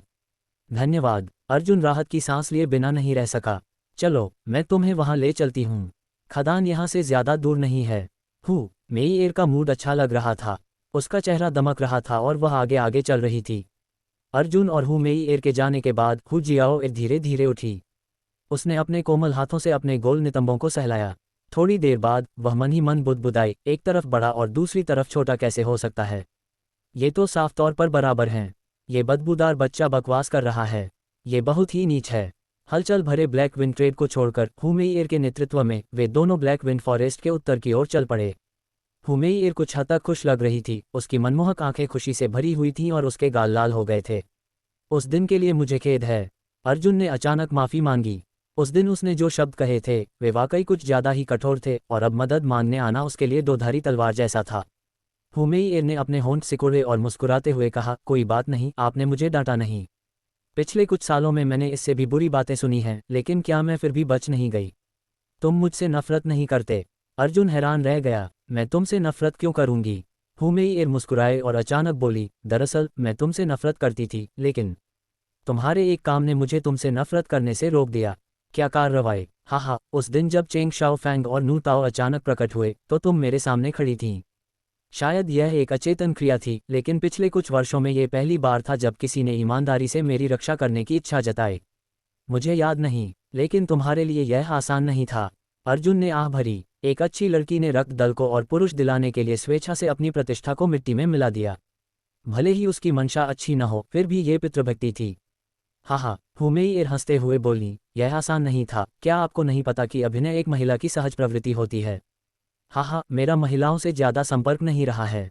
सचमुच? हुमेइर की आंखें चमक उठीं। जी हाँ, तो पिछले कुछ दिनों से तुम दोनों बहनें मेरा फायदा उठा रही हो, अर्जुन ने भावहीन लहजे में कहा। हुमेइर ने गुस्से से उसकी ओर देखा, तुम कितने नीच हो। शुक्र है मेरी बहन यहाँ नहीं थी, अगर होती तो मैं तुम्हें जरूर पीट देती। तुम्हारी बहन? युआन क्यूई क्षेत्र प्रथम स्तर, हुमेइर ने कुछ गर्व के साथ उत्तर दिया। अद्भुत, अर्जुन ने प्रशंसा की। सुहानी युआनची क्षेत्र में तीसरे स्तर की थी। हुमेइर की बहन सुहानी से थोड़ी कमजोर थी, लेकिन बहुत ज्यादा नहीं। जब हुमेइर ने अपनी बड़ी बहन का जिक्र किया तो उसे अर्जुन की कही बात याद आ गई। एक पल के लिए वह हंसी से लोटपोट हो गई। उसका मुंह बंद नहीं हो रहा था। अर्जुन अवाक रह गया। वह बस वहीं खड़ा रहा और उसके सांस लेने का इंतजार करता रहा। काफी देर तक हंसने के बाद हुमेइर ने धीरे धीरे अपनी सांसें संभालीं। चेहरे पर मुस्कान लिए उसने कहा, मैंने पाया है कि तुम काफी साहसी हो। आज तक किसी भी पुरुष ने बड़ी बहन से ऐसा कहने की हिम्मत नहीं की। उसका वो हिस्सा, क्या सच में उसका एक पहलू दूसरे से बड़ा है? शायद उसके कपड़ों की वजह से ऐसा लग रहा है। उससे कह देना कि बाद में इस बारे में चिंता न करे। अर्जुन हंस पड़ा। मेरे बारे में क्या? क्या वे सचमुच सुडौल हैं? हुमेइर का चेहरा शर्म से लाल हो गया और उसने साहपूर्वक पूछा। न सिर्फ तुम्हारा शरीर सुडौल है, बल्कि गोल और आकर्षक भी है। अर्जुन ने सिर हिलाया। तुम्हारा शरीर सुंदर है, इसलिए खुद को कम मत समझो। हुमेइर तुरंत थोड़ी भावुक हो गई। बिना किसी स्वार्थ के इस तरह की सीधी सादी प्रशंसा शायद पिछले कई सालों में सुनी गई सबसे अच्छी बात थी। एक पल के लिए वह मन ही मन बहुत खुश हुआ। हमें पहुंचने में कितना समय लगेगा? अर्जुन इस विषय पर चर्चा में नहीं पड़ना चाहता था, इसलिए उसने मुंह खोलकर पूछा। हमें अभी भी 1 घंटा पैदल चलना है। हालांकि उस जगह को ब्लैक विंड फॉरेस्ट माना जा सकता है, लेकिन वह पहले से ही ब्लैक विंड फॉरेस्ट का केंद्र है। हुमेइर ने समझाया, वहाँ एक भूमिगत खनिज नस है जिसकी खोज हमारे रक्त दल ने कुछ साल पहले की थी। तब से हमने वहाँ खनन के लिए लोगों को तैनात किया हुआ है। वहाँ से निकलने वाली चीज़ें बहुत ही विचित्र हैं। कितना अजीब है? अर्जुन ने पूछा। वहाँ केवल 2 प्रकार के पत्थर हैं। एक तो यांग इन्फ्लेमेशन स्टोन है जिसे आपने खरीदा था, और दूसरा यिन युआन स्टोन है। क्या आपको यह अजीब नहीं लगता? ये दोनों प्रकार के पत्थर एक दूसरे के विपरीत हैं, लेकिन फिर भी उस खनिज शिरा में एक साथ पाए जाते हैं। मुझे नहीं पता कि ऐसा क्यों हो रहा है। ये तो वाकई अजीब है। अर्जुन थोड़ा भावुक हो गया। यांग इन्फ्लेमेशन स्टोन में यांग ऊर्जा होती है, जबकि यिन युआन स्टोन में यिन ऊर्जा होती है। ये विपरीत गुण हैं। सामान्य परिस्थितियों में इनका एक साथ उत्पादन होना बिल्कुल असंभव है। गिरोह के विशेषज्ञों को भी लगता है कि खदान में कुछ गड़बड़ है, लेकिन कई वर्षों की जांच और खुदाई के बाद भी उन्हें कुछ खास नहीं मिला। हालांकि इस खदान की वजह से हमारे गिरोह ने खूब पैसा कमाया है। हुमेई अर्जुन को पराया नहीं समझती थी, इसलिए उसने अपने मन की बात कह दी। ये तो तुम्हारी रक्त दल की खुशनसीबत है, अर्जुन ने हल्की सी मुस्कान के साथ कहा। हुमेई गुनगुनाए और अचानक चुप हो गई। थोड़ी देर चलने के बाद उसने बोलना शुरू किया, दरअसल आज का दिन एक संयोग ही है। अगर तुम आज का दिन चूक जाते तो चाहकर भी मुझे ढूंढ नहीं पाते। ये भी तुम्हारा सौभाग्य है। तुम कहाँ जा रही हो? अर्जुन उसके शब्दों का अर्थ समझ गया। मैं कहीं नहीं जा रही, हुमेई ने सिर हिलाया। समझाते हुए उसने चुपके से अर्जुन के चेहरे के भाव देखे। पिछली बार आपके उपदेश सुनने के बाद मुझे अचानक एहसास हुआ कि पिछले कुछ वर्षों में मेरे तरीके गलत थे। लोगों को अपने पक्ष में करने के लिए उन घिनौने तरीकों पर भरोसा करने से उन्हें रक्त दल की परवाह नहीं बल्कि मेरी परवाह है। मैं उन्हें वह नहीं दे सकती जो वे चाहते हैं, इसलिए स्वाभाविक रूप से वे गिरोह के लिए काम नहीं करेंगे। इसलिए मैंने साधना करने के लिए एकांत में जाने का फैसला किया है।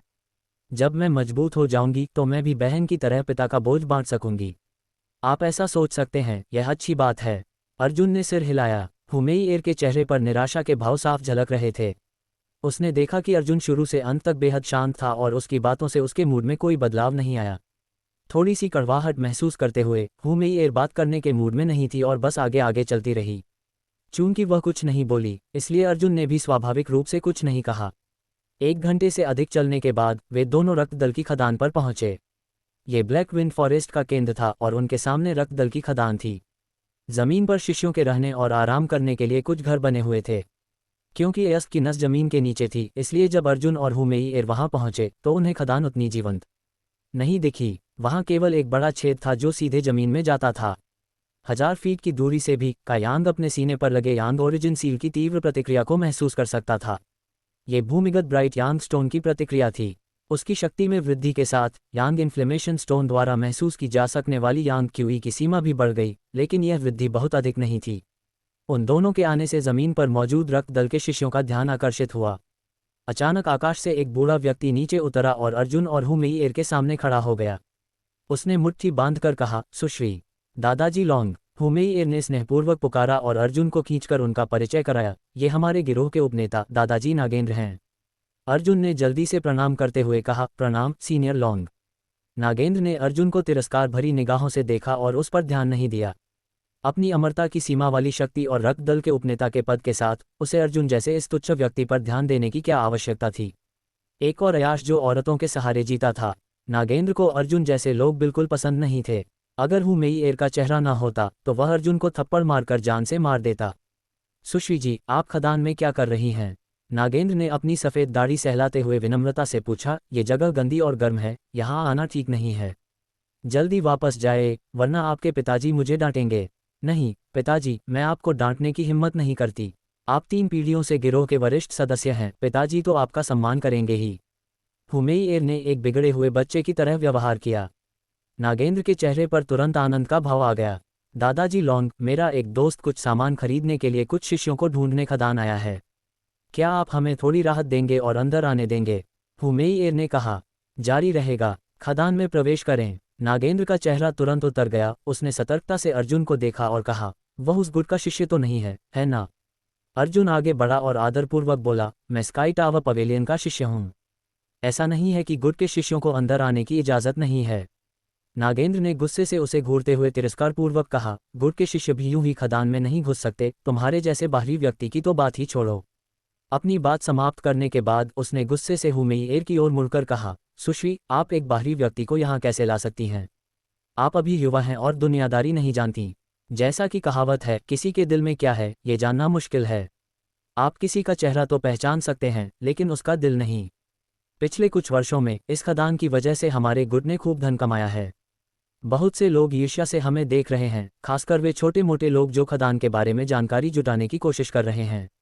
अगर यह बूढ़ा आदमी साल भर इस जगह की देखरेख न करता तो कौन जाने किस तरह की मुसीबत खड़ी हो जाती। अर्जुन का चेहरा उतर गया। ये बूढ़ा आदमी शहतूत के पेड़ की ओर इशारा करते हुए टिड्डी के पेड़ को कोस रहा था। हुमेई ने अर्जुन की नाराजगी भांप ली और तुरंत बोली, दादाजी लॉन्ग, आपने गलत समझा है। वह कुछ पता लगाना नहीं चाहता था, वह तो बस कुछ खरीदना चाहता था। नागेंद्र ने ताना मारते हुए कहा, कुछ खरीदना? यहाँ कैसे खरीद सकते हो? ये बहाना तो वाकई दिलचस्प है। छोटे बदमाश, मुझे परवाह नहीं कि तुम्हारा मकसद क्या है, बस यहाँ से भाग जाओ। अगर तुमने दोबारा यहाँ आने की हिम्मत की तो ये बूढ़ा तुम्हें मार नहीं पाएगा। अर्जुन का पेट क्रोध से भर गया था। ये बूढ़ा व्यक्ति हद से ज्यादा अहंकारी था। हालांकि वह क्रोधित था, अर्जुन जानता था कि उन दोनों की शक्ति में बहुत बड़ा अंतर था। अगर वे सचमुच लड़ते तो ये बूढ़ा व्यक्ति शायद एक ही सांस में उसे मार डालता। अपने हृदय में उमड़ रहे क्रोध को दबाते हुए अर्जुन ने कुछ नहीं कहा। अगर वह अब उससे भिड़ता तो नुकसान उसी का होता। काय नागेंद्र ने अर्जुन की ओर देखा और उससे और भी अधिक घृणा करने लगा। नागेंद्र को गुस्से से घूरते हुए अर्जुन के शरीर में मौजूद वास्तविक यांग युवांची अनियंत्रित रूप से उमड़ पड़ी। अर्जुन के शरीर में युवांची में आए परिवर्तन को भांपते हुए नागेंद्र क्रोधित हो उठे। बेशर्म, मुझसे लड़ना चाहते हो? फिर बिना किसी कारण के बल और वरिष्ठता के अंतर को अनदेखा करते हुए उसने अर्जुन पर हथेली से प्रहार किया। इस प्रहार से अर्जुन अचानक हिलने डुलने में असमर्थ हो गया। वह बस वहीं अचेत खड़ा रह गया। ये डर के कारण नहीं था, बल्कि इसलिए था क्योंकि उसके प्रतिद्वंद्वी ने उसे किसी प्रकार से जकड़ लिया था। अर्जुन के चेहरे के भाव एकदम बदल गए। उसने कभी सोचा भी नहीं था कि यह बूढ़ा आदमी इतना निर्लज होगा। वह नागेंद्र का अपने प्रति रवैया समझ सकता था, लेकिन उसे समझ नहीं आ रहा था कि क्यों। अब जब नागेंद्र अचानक उसे जान से मारने की इच्छा करने लगा तो अर्जुन इतना सदमे में था कि मानो उसकी आत्मा शरीर से निकल गई हो। मृत्यु का साया मंडरा रहा था। अमर आरोहण सीमा के इस गुरु द्वारा उत्पन्न अत्यधिक दबाव के कारण अर्जुन की धड़कन रुक गई और उसकी सांसें और भी तेज हो गईं। इस विकट परिस्थिति में जीवित रहने की प्रबल इच्छाशक्ति उसके पूरे शरीर में फैल गई। अचानक उसकी हड्डियों से एक प्रचंड गर्मी निकली और तेजी से फैल गई। अगले ही पल अर्जुन ने पाया कि उसे जकड़े रखने वाली शक्ति अचानक गायब हो गई। जल्दबाजी में अर्जुन ने अपने शरीर की पूरी ताकत का इस्तेमाल किया और तेजी से एक तरफ हट गया। नागेंद्र ने लापरवाही से हथेली से वार किया। उसे लगा कि परम आकाश गुरुकुल का ये शिष्य उसकी हथेली के वार से सीधे मर जाएगा, लेकिन उसने यह उम्मीद नहीं की थी कि उसका प्रतिद्वंदी वास्तव में वार से बच जाएगा। ये कैसे संभव है? नागेंद्र ने भौहें चढ़ा लीं। एक अमर आरोहण सीमा के स्वामी की कैद को वह कैसे तोड़ सकता था? क्योंकि उसने इस बात पर ध्यान नहीं दिया, इसलिए नागेंद्र का आकस्मिक हथेली का प्रहार कारगर नहीं हुआ। हालांकि नागेंद्र का हमला अर्जुन को नहीं लगा, फिर भी वह बेहद शर्मिंदा हो गया। उसका चेहरा तुरंत पीला पड़ गया और पूरा शरीर पसीने से तरबतर हो गया। जब वह संभला होकर खड़ा हुआ और नागेंद्र की ओर दोबारा देखा तो अर्जुन की आंखों में निर्मल भाव था। यदि पहले ये कहा जाता था कि अर्जुन नागेंद्र के रवैये से केवल क्रोधित थे, तो अब ये गहरी घृणा में बदल गया था। विरोधी ने उनकी जान लेने के अपने इरादे को छिपाया नहीं, मानो वह किसी चींटी को चुटकी काटकर मार डालना चाहता हो। नागेंद्र इस बात को स्वाभाविक रूप से समझ गया। हालांकि उसे यह नहीं पता था कि उसकी कैद का असर अभी अभी क्यों खत्म हो गया, लेकिन चूंकि उसके मन में अर्जुन को मारने का इरादा पहले से ही था, तो वह आसानी से कैसे रुक सकता था। अब जब उसने ठान ही लिया है तो पूरा करने की ठान ली है, और उसने एक और जोरदार प्रहार किया। इसी समय हू मेई एर अपनी बेहोशी से जागी और झट से अर्जुन के सामने आ गई। नागेंद्र को घूरते हुए उसने फुफकारा, दादाजी लॉन्ग, वह मेरा दोस्त है। आप क्या करना चाहते हैं? खनन क्षेत्र के बारे में पूछताछ करने का प्रयास करने वालों को बिना किसी अपवाद के मार दिया जाएगा। ये संप्रदाय प्रमुख का आदेश है। नागेंद्र ने हू मेई एर को ध्यान से देखा। उसकी आंखों में विस्मय की झलक दिखाई दी। पहले भी हू मेई एर का अक्सर युवकों से संपर्क होता था, लेकिन उसने कभी उसे किसी की रक्षा के लिए इतना बेताब नहीं देखा था। उन युवकों के जीवन या मृत्यु की परवाह हू मेई एर को कभी नहीं होती थी। दूसरे शब्दों में कहें तो उसके उकसावे में आए 10 में से 8 पुरुषों का अंजाम बुरा ही हुआ। लेकिन इस बार वह साहपूर्वक परम आकाश गुरुकुल के इस शिष्य के सामने खड़ी हो गईं और उनसे सवाल करने के लिए उग्र स्वर का भी इस्तेमाल किया। ऐसा पहले कभी नहीं हुआ था।